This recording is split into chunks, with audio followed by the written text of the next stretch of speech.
Hello, magandang umaga po. At ito naman po tayo. Ito po si Toto Tirador Kausing.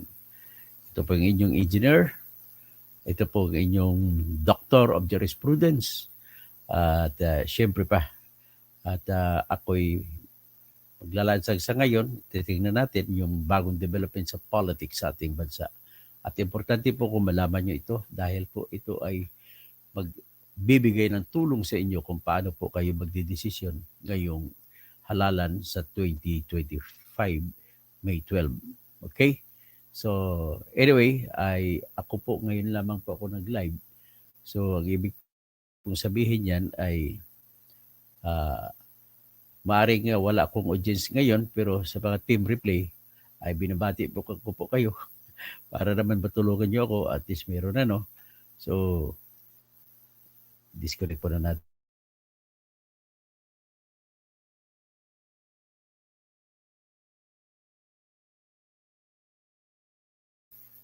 Mukhang mahina ang aking mukhang mahina yung aking mga internet. Sige na, ituloy lang na po natin. Magandang umaga po, Jupa Gasol. Parang kamag-anak po si Pau Gasol, ng NBA player.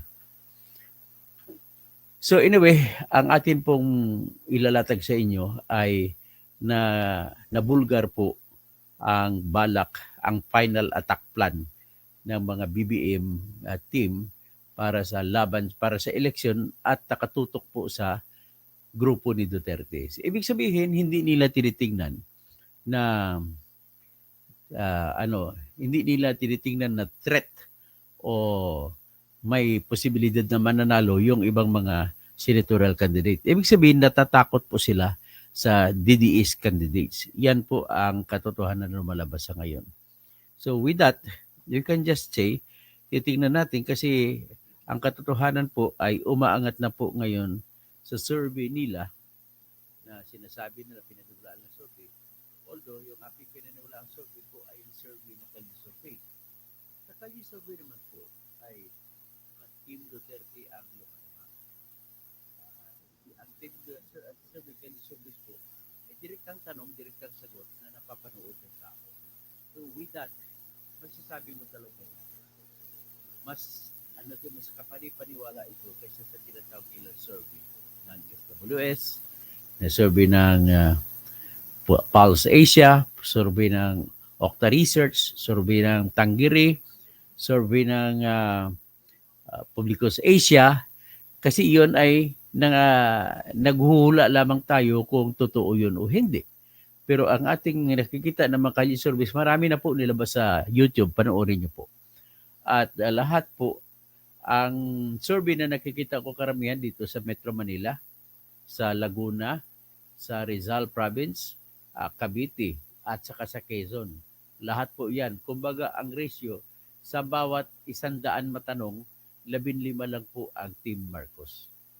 Yan ang katotohanan. So ngayon, kung ano man ang efficiency sa likod niyan at paano ihambing yan sa tinatawag na survey niya ng SWS, Pulse Asia, Tanggiri, Okta Research, Publicos Asia, ay kung ako maniwala ako, ulitin ko lang sa kanila. So ngayon, ito naman ang additional, dagdag na nakatibayan kung bakit mas malamang marami kandidato mananalo sa kalaban, galing sa kalaban, yung sa kabila sa DDS. Kasi ang problema ko sa ngayon, ang mga Pilipino ay nakatingin na lamang sa dalawang partido, DDS at saka BBM. Paano naman ang ibang partido? May sinusuportahan pa naman akong kandidato doon sa gitna. Sila ni Heidi Mendoza, si Ariel Quirobin, o yan. Dalawa pa lang ang binabanggit ko na officially i-endorso ko sa inyo. Pero anyway, ito po yung nabisto ngayon, yung attack plan o ilalabas ko po. Ito po ay nilabas ng Manila Times. Alam niyo Manila Times, isa po tong diaryong ito na mataas po ang reputasyon sa tinatawag na katotohanan sa mga binabalita nila. At nakalabas po sa kanilang attack plan, pinirmahan po ni Manix Dalipi. Si Manix Dalipi po ay deputy majority leader sa House of Representatives at siya ay congressman sa Zamboanga City. At Yung attack plan na ito ay pirmado niya, may petsa na April 22, 2025. At kasabay pa nga dito yung ibang mga meeting pinag-usapan nila. So, sa sunod, may iba pa silang attack plan na babanggitin natin siguro sa susunod. Kasama po dyan yung bigas. So, ibig sabihin, iniisip nila, gibain nila si Duterte at palakasin nila yung kanilang kampanya sa pamamagitan ng paglatag ng bigas kasi lagi silang tinitirya sa 20 pesos na bigas. So at tinitingin nila diyan na diyan bumagsak yung tinatawag na yung yung rating ni Bongbong Marcos sa sa tinatawag niya rating niya na bumagsak sa 25. So ngayon titingnan mo natin yung itong plano nito. Ilabas ko ngayon. Yung 25 po pala, ang ibig po sabihin nun ay 25% ang rating niya bumagsak. Palapit na maging 20, di ba? Sa pangarap niya maging 20. 20 ang rating, hindi 20 pesos ang presyo ng bigas. So ito po yung natin. Yung attack plan na ito ay talagang pinag-isipan nila kung paano. Nag-ebidensya ba lamang ito na sobrang takot sila na matatalo sila ng grupong Duterte. Ngayon, lumalakas pa ngayon dahil si Pacquiao na kasama ng kaalyado nila ay inendorso mga ilan na mga PDP na kandidato. So, yan po ay magpapatunay na talagang medyo mahina ng kandidatura nitong mga BBM na group. Dali lang ha.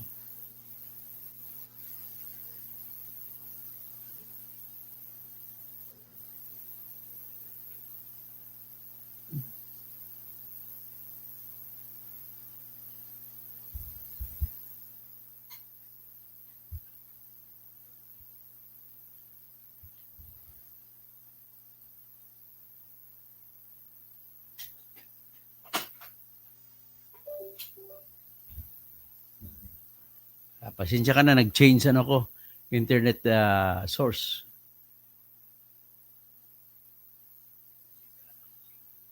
So anyway, ito po yung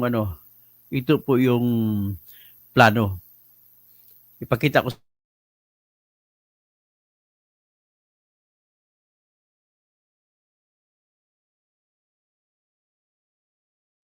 Binalita po ito ng Manila Times. So leaked paper lays out full attack plan. Ito nila, final attack plan nila ng BBM group. So a leaked document outlines the campaign strategies of the administration-backed alyansa para sa Bagong Pilipinas going into the final 3 weeks before the May 12 elections, including a push to impeach Vice to have the candidates she supported disqualified. So ang main ingredient ng pinakahuling plano nila ay pabilisin nila yung impeachment laban kay Sara Duterte. At makikita ninyo ngayon yung mga kakampi ni Sara o ni Duterte na mga kandidato ay gagawa ng paraan na makatsampahan ng kaso na disqualification. Kaya nakita mo nung inendorso ni Sara si Camille Villar, kinasuhan si Camille Villar ng pasyokos. Bakit hindi siya disqualify? Ayon kuno dahil sa pamimili ng boto. So, kasama sa kaso, kasama sa plano nila yan.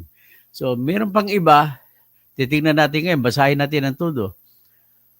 So, ngayon, sabi niya, the document titled Mid-Election Campaign Sprint Action Plan was signed by by House Majority Leader Manuel Jose Dalipi, who is also the Executive Vice President of the Lakas Christian Muslim Democrats, and highlights the key objectives of Oplan Horus.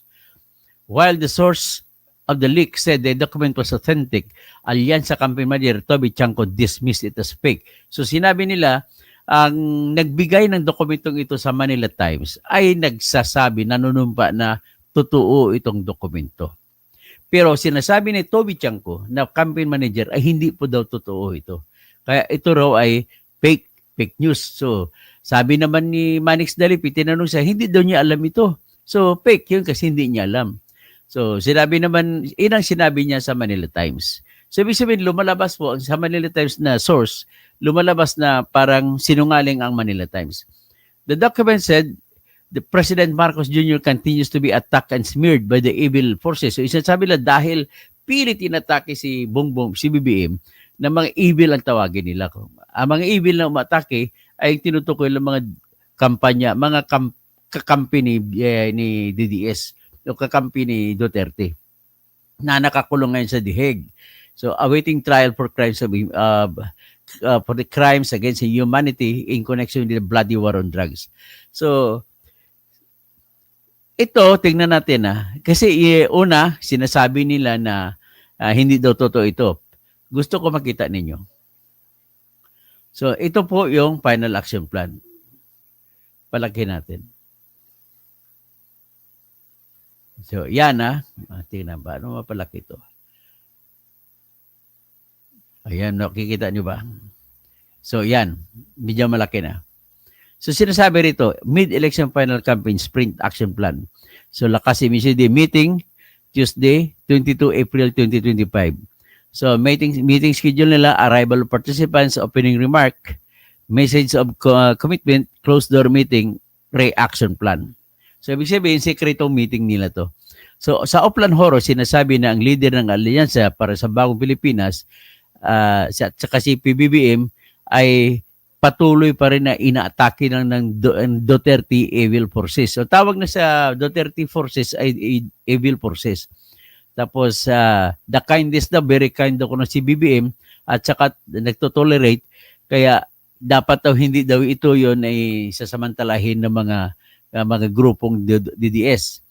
Tapos, saka depensahan daw nila si BBM at saka lahat yung grupo niya. So binanggit dito na ano na ba na-accomplish. So, ano na ba yung natapagtagumpayan daw ng grupong BBM? Sabi niya, 1 year after the Oplan Oros formulated. So, ibig sabihin, 1 year ago pa pala, nila ginawa ito. Ang Oplan Oros na ito. The Alliance has made encouraging progress. So, maganda daw. Medyo nakaka-encourage daw yung nangyari. So, we have greatly weakened Duterte's evil force according to the Oplan Horus. With the optimistic midterm election situation, we are confident that Dutz will not be able to challenge the PBBM's leadership before 2028. We have accomplished. So, how to defend? Set up a core campaign team to include Speaker Martin Romualdez, President Rinaldo, President of Partido Federal ng Pilipinas, Rinaldo Tamayo, sa Congressman Toby Chanco, and Congressman sino bang AG na ito. So, aligned with more parties, ensure the centrality of Partido Federal ng Pilipinas while aligned with Lakas, Inyupi, Nacionalista, and NPC. Endorsed VIP or VIP candidates. Ibig sabihin, guest candidates nila. Si Congressman Erwin Tulfo, Senator Ping Lacson, at Senator Manny Pacquiao, Senator Bong Revilla, Senator Lito Lapid, saka si Mayor Abby Binay, etc. So, raise the campaign funds. Si Congressman Saldico daw ang nag-prepare ng 8 bilyong budget. 8 billion po ang budget ng grupong BBM to cover the rallies and logistics as well as cash and propaganda fees. Ganon pala kalakas, kaya pala ganon kalakas si Saldico. Siya pa ang naghanda ng 8 billion na pundo. So, use policy tools like exemption of rice tariffs, and dyan pala kumukuha sila sa smuggler ng pera pangkampanya. Yun po yung sa smuggler na bimigay kapalit ng pagbaba ng taripa o ng buwis sa pag-import ng bigas, babaan ng, kaya pala binaba, ginawang 15%, kasi iyon pala doon kukunin yung pangkampanya ng alyansa. So, information campaign, reactive social network established during, next page. During the 2022 national elections and absorb more as SOCMED influencers. Mali pang spelling, no? How to attack? Ito, pag-atake daw nila. ICC arrest plan, PNP, PEDA, HRC, Congress work with Senator Trillanes. Ibig sabihin, si Senator Trillanes, sekreto palang nakipagkampi bata na pala siya ni BBM, si Senator Trillanes. Okay, for ICC investigation, si Trillanes ang binigyan ng trabaho na makipag-coordinate sa ICC. So para makakuha ng arrest warrant laban kay Duterte. And successfully arrested and transferred him. So, ibig sabihin, nag-successful sila kay Duterte. So, ibig sabihin, from the start pala, kasama na to sa plano yung pag-aresto kay Duterte. Nang ibig sabihin, na sa isip nila na kapag ma-aresto ni si Duterte ay tapos na ang boxing. Ang inisip na tapos na boxing, talo ng lahat, mananalo ng lahat ng kandidato ni BBM. So, domestic investigation number 2, the House, DOJ, NBI, ay yung pala mga quad committee ng mga investigation kasama sa plano. So, kasama din yan sa mga investigasyon yung tinatawag na confidential fund ni Sara Duterte. So, number 3, Lance impeachment. So, nagsampa nga sila ng impeachment kasama nga sa plano at alam ko naman na talagang sinadya nila yung 250 na signatories na pumirma na congressmen at may bayad po 150 at 250 na pundo kagaya ng ayuda na na 25 million, saka IX na 25 million at saka flood control projects na 200 million. 100 million. So 150 million po ang binigay sa mga congressman kapalit ng perma. So weakened the Dutch Alliance. So napahina na daw nila yung mga alyansa naman ni Duterte. So the action plan against Kibuloy, kasama pala yung pag-aresto kay Kibuloy, it was completed. So therefore, squeezed Dutch campaign funds. So ibig sabihin, dahil daw doon sa na-aresto si Kibuloy, ay nabawasan yung pundo ni Duterte sa pagkampanya. So gusto nila pinapalabas na yung kampanya ng DDS ay nanggaling sa pundo ni Duterte. Nanggaling sa pera ni Duterte daw. Siyempre, ibig sabihin, ninakaw daw ni Duterte nung siya ay presidente. So counter disinformation, fight back Duterte and KOJC by information campaign on drug war, smuggling, and private military. So ibig sabihin, ganun po ang pagtira nila sa kabila, gamitin nila yung kampanya laban sa droga. Kunwari, naglalaban sila sa smuggling, pero sila naman yung smuggling. Sa private military pa, ginagamit nila. So following the strategies and moves, speed up the impeachment on Senate using FLR to win Senate votes through speeches. So si First Lady gamitin para manalo at liligawan ang bawat senador para mananalo na sa boto sa impeachment laban kay Sara Duterte. So number 2, pull down booming ratings of Duterte candidates due to Duterte's arrest. So inacknowledge nila na tumaas sa mga survey ng mga kandidato ni Duterte dahil sa pagka-aresto. So kinikilala nila na mali nila yun. Kaya ang ginagawa nila, gumagawa sila ng diskarte na mababagsak naman ang survey ratings ng mga Duterte candidates. At lalo na si Bongo at saka si De La Rosa. So carry forward domestic investigation. So imbestiga pa rin sila, the House, DOJ, NBI, COA. Kaya pala sunod-sunod ang pagsampa ng kaso ng NBI. Lahat pala ito yun geared toward the political plan para mananalo sila lahat. So, i-disqualify daw ang key candidates na mga kakampi kay Duterte ay mga kandidato ay i-disqualify daw magsampa ng kaso sa laban sa kanila before the COMELEC.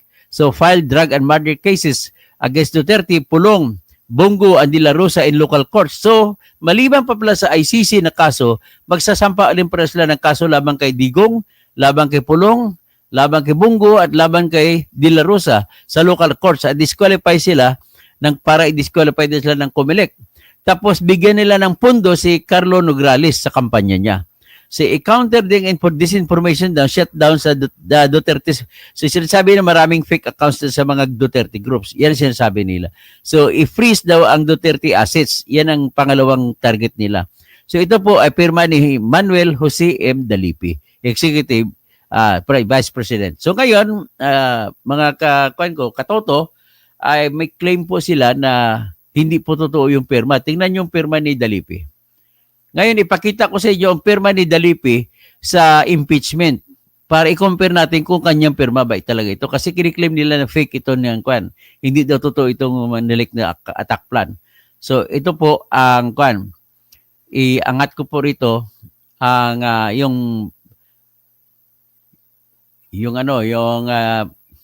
sana ba yung dam? Dali lang, hanapin ko.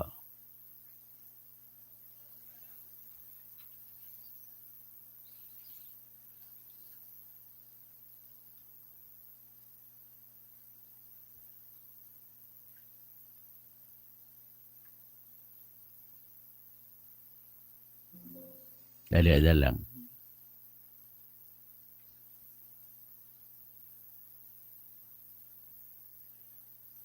Ito ha, siyempre habang hinanap ko, nais ko lang din sabihin dito na, ayan sa taplan, na ito ay nagtumitindi na po ang ano. Ulitin ko lang na ito ay hindi ko sinasabi na totoo, pero sinasabi ng Manila Times na parang totoo. Tapos sinasabi naman nila ni Toby Chanko at ni sino to si Manix Delipi na hindi daw totoo ito. So ang the best is i-present ko rito yung perma ni Manix Delipi at saka perma ni Manix Delipi sa impeachment at saka perma niya sa ah, itong vlog atong ano yung attack plan.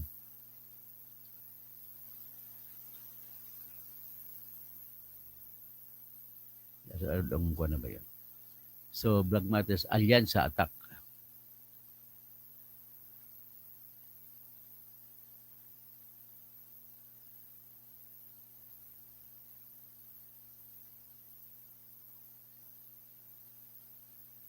Uy, invalid IT files. I-save ko muna.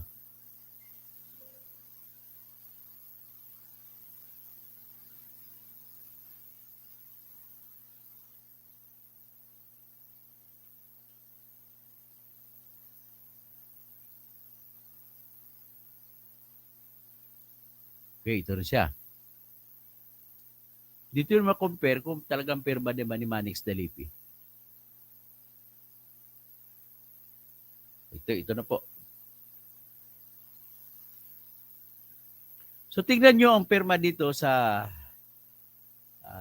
kanan at sa kaliwa may pangalan Manuel Jose M. Dalipi. Yan po yung pirma sa final attack plan. I-compare nyo sa pirma dito sa kanan. Ito pong pirma niya na madali ang pirma nung pumirma sa impeachment plan. Kung ako tanungin niyo po, kung ako lang tanungin niyo, pareha, pati stroke o pareha, pati dito parehas din. So, ibig sabihin, kumbinsido po ako na totoo yung final attack plan na sinasabi. Okay? So, ngayon, yan lamang po muna ang ano natin, ang i-vlog natin sa ngayon at maraming salamat po at magandang umaga po sa lahat. At ako'y manawagan na lang, no? Si Jupao Gasol, Dan Tamsak, Feli Aguilion, good morning po. Toto Kausing, the best vlogger. Salamat po. Rolando Domingo, good morning. Idol watching from Chicago. Ruel Kagbay, Camille Antigua, Percy said, if a quarrel erupts between Marcos and Duterte, I will side with Marcos. Long live Percy Lapid. Ang problema, nagkamali ata si Percy Lapid. Si Percy, nagkamali ata. Hindi niya laman, patay na kasi siya eh. Hindi niya alam yung pagnanakaw na malaking-malaki. Si Rolando Domingo, humihina po ang sounds ninyo. Humihina pa ang sounds ko. Sa tingin ko naman, hindi naman po siguro. Dikit na to. So si Nepsi, maayong aga Toto Kausing, watching from Papua New Guinea. Salamat, Gid Nepsi. Always watching your vlog. Salamat. Carlos Castro, galing kay Toto Kausing, bakit kampi kayo zero? Zero. Hindi kami sa mga, ano to, asal demonyo. Sino ba yung asal demonyo? So, bakit kampi kayo zero? Zero kung zero. Eh, hindi po ako sinasabi ng kampi. Binabalita ko lamang po na mayroong nangyari ganito. Okay? Tapos ang kinakampanya ko lamang ko pala sa ngayon ay si Ariel Kirubin at saka si Heidi Mendoza. O magandang umaga, paring Brendo, makapas. So, Camilo Antigua, humihina ang sound. Okay. Tapos Antonio Bensuciso, mabuhay. Pili Aguilion, once in a while. Nawawala po ang sounds po. Ganun ba? Nawawala.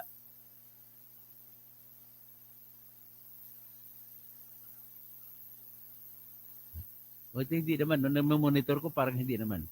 So, kukunin ko monitor ko. Hello?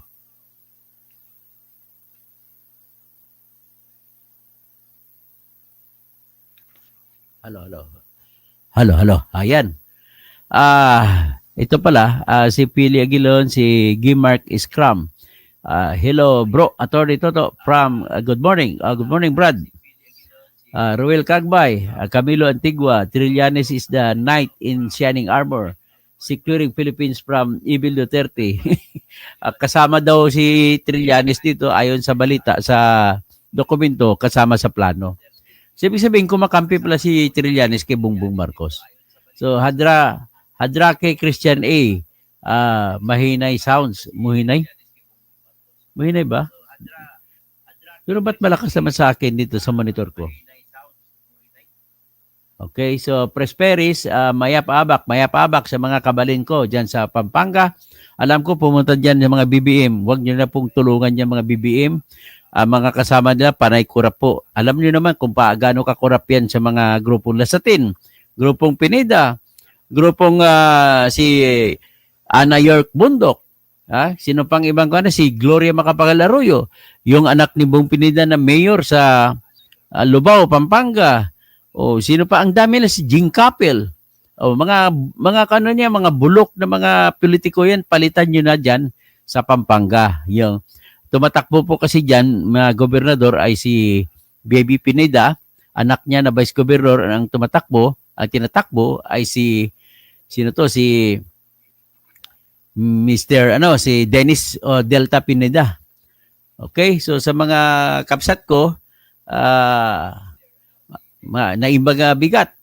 Naimbaga bigat kay Rose Cruz diyan sa California. At ito ay taga Coyapo, Nueva Ecija.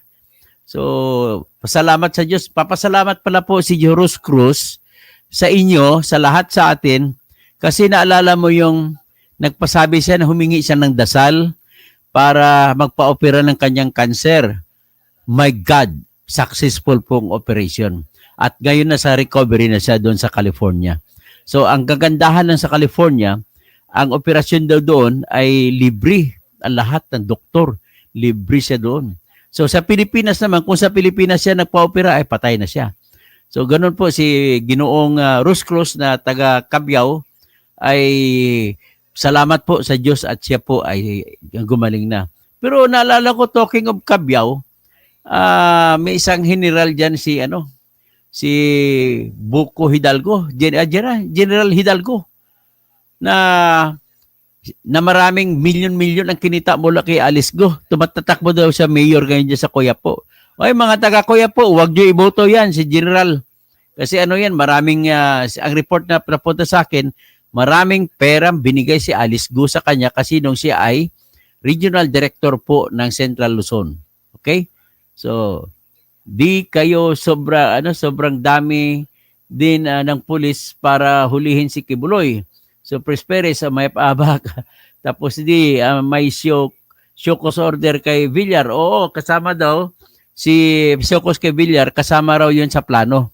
Kasi kumambyo na si Villar sa Duterte. At kumambyo na rin si Pacquiao. Bumitaw na siya. Kumambyo na rin si Amy Marcos. So, expected, marami pang ibang kakambyo dyan, hindi lang nagsasalita. Kasi sila po ay natatakot po sa backlash ng Duterte forces, ng Duterte Magic. So si Jesse B. Tubbs, ang sound ninyo, attorney, mahina. Kanina ba? Dakila, good morning. Lodi, Congress deserves to be abolished. Yun. Si Sir Mojica. Brad. Si Eliser Mojica. Brad to ni Zambitori, Lokman. Si Brad Zambitori. Kumusta kayo dyan? Okay. Sa Sambonga, si Sir Mojica. Duda talaga ako sa balak na mabenta ng 20 pesos na bigas. Bukas siguro mamaya konti, tirahin natin ang bigas nito. Sabang Bicol, Dr. Toto, also watch your show every day from Pleasant Hills, California. Salamat, maray na aga, Sabong Bicol. Nover de Los Santos, good day po, Sir Toto. Cesario Angkong, good morning po, Engineer Toto. Lani Vargas, yan ang alyansa ng bagong Pilipinas, ang daming violation sa paggamit sa pundo ng bayan na kahit campaign funds period yan, Comelec, okay lang. Sige, si Morin, shout out, Atty. Toto, Imornibal, good morning dyan sa Imornibal, sa La Union. Huwag nyo na iboto yung mga Ortega na yan. Ilang taon na ba kayo nasa kamay ng mga agila ng mga Ortega? Good morning. Tapos si Mamerto Lawrence, bakit final attack? Final attack daw kasi nabisto kasi ito na yung final stage, 3 linggo na lang po ang natira sa kampanya. So ito na yung final attack plan nila. Noon pa yan, ngayon lang, hindi, ngayon lang po, April 22 lang po ito na petsa, kahapon lang. So, sinulat na dito, yung mga noon, kung ano nangyari, kasama pala sa plano. Pati pag-aresto kay Duterte, kasama sa plano. So, ito naman, si Nover de los Santos. Sir Toto, mabuhay po, pabayan, 20 pesos. 20 pesos per kilo. So mamaya, pag-usapan natin 50. After 10 minutes, mag-out ako, babalik na naman ako. Evan Mark, Sir Toto, ikaw lang ang pwedeng pagkatiwalaan na vlogger. Halos lahat ng anti-Marcos dati ay naging tuta na ni BBM Tamba. Mga abogado pa man, din sila. Mateo Pomencio Malasiki, good AM, Dr. Toto, sa Pilipinas, libre ang sakit, hindi ang gamot. Okay.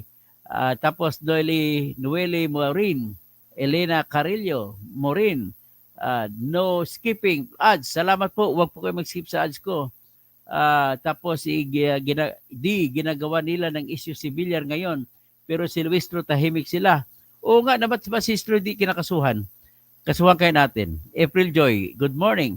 Sabong Bicol, Atty. Toto, bakit hindi mahuli si Bantag? Yan ang problema natin si Bantag. Pero mag-antay lang kayo, may ginagawa po akong diskarte kay Bantag kasi baka po maging positive yung aming lakad, mahuli na namin siya. Manuel Toribio, good PM from Virginia, USA. Gloria Mercado, saludo ako kay Atty. Toto Kausing. Bilib ako sa mga sinasabi niya, kaya binabalita niya sa taong bayan, hindi nakasawang pakinggan. Salamat po, Gloria. Camilla Antigua, Dr. Toto, I believe that you lost credibility as tirador cause you always start issues without finishing like the career of the case of Dr. Ige. Ang kay Dr. Ige po ay papalo up ko pa yon. Election lang po ngayon. Federico Gloria Mercado, Camilla Aga, Federico Ancheta, naimbagal bigat. Dr. Toto, maganda po ang inyong pagpaliwanag at hindi ka one-sided.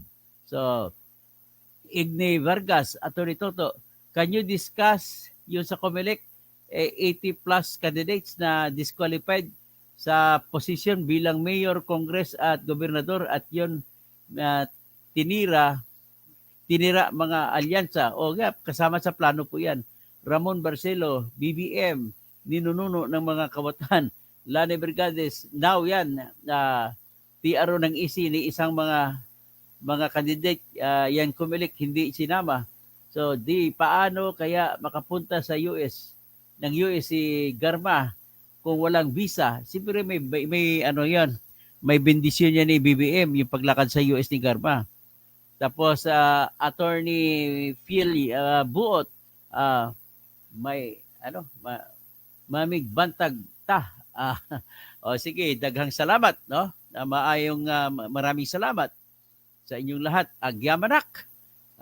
Kasi kahit na sabihin ni Jack Maawatan, agyamanak pa rin. Ramon Barcelo, mabuhay ka to nito to. Alang isa kang tunay na nagmamahal sa ating bansa. Salamat po. Salamat po. At ating mamaya konti pag tingnan natin yung 20 pesos na drama nila.